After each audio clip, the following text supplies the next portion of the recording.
Welcome to the Golden Valley Light Railway video platform.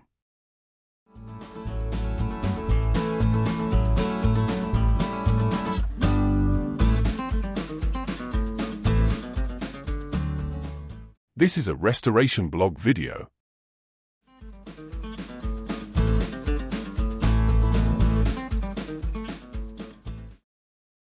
Baby Jane Restoration Blog. Number 4, August 2021. BEVWR 5 Baby Jane Restoration and Recommissioning, Andy Kemplen.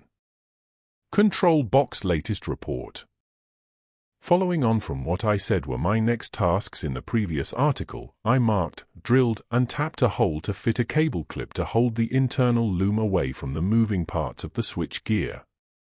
There will be 5 more of these which I have marked but cannot drill until I strip down the control box for its final assembly, where I will make sure all the fastenings are correctly installed and all the lock washers, grub screws, and split pins are in place. I have also made a big leap in getting closer to completion by making a start on creating the bulge to accommodate the arc chutes. This was a task that I was rather nervous to make a start upon.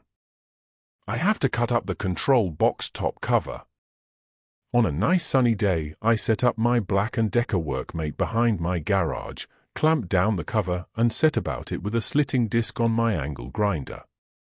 Prior to this I had used a marker and a rule to plan out and mark up where the cuts needed to be so as to give a ½ inch clearance around the arc chutes. In just a few minutes, with a whole lot of noise and showers of sparks, it was done. A large chunk of the cover was detached. As you can see, I then trimmed 3/8 of an inch off the piece I cut out, so the top and bottom surfaces of the bulge would be sloped. In the picture it is placed on a piece of wood atop the arc chute so as to space it up to its finished location. I then sourced and cut to length pieces of steel plate to make the cover side extensions and the bulge top and bottom. I then went up to the running shed on a Sunday steam day, to be shed master, and tack welded the 4 pieces to the lid and cover. It has started to take shape. As you can see, this leaves the corners open. What I plan to do, and have started to do, is to cut them back at 45 degrees and add a small plate to the corner. When it is all seam welded, I will grind, file and shape the edges to give a smooth-edged shape, which you will be able to see in the next installment.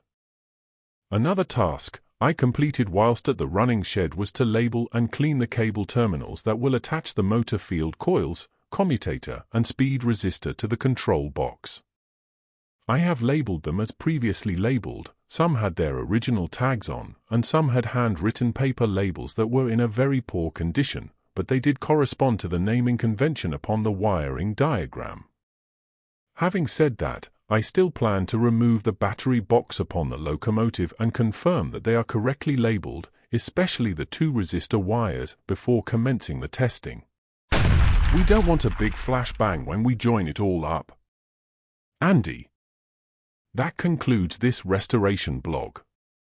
Please consider to like this video by checking the thumbs up symbol. You may want to subscribe to the channel to see further episodes and other content on the GVLR video platform.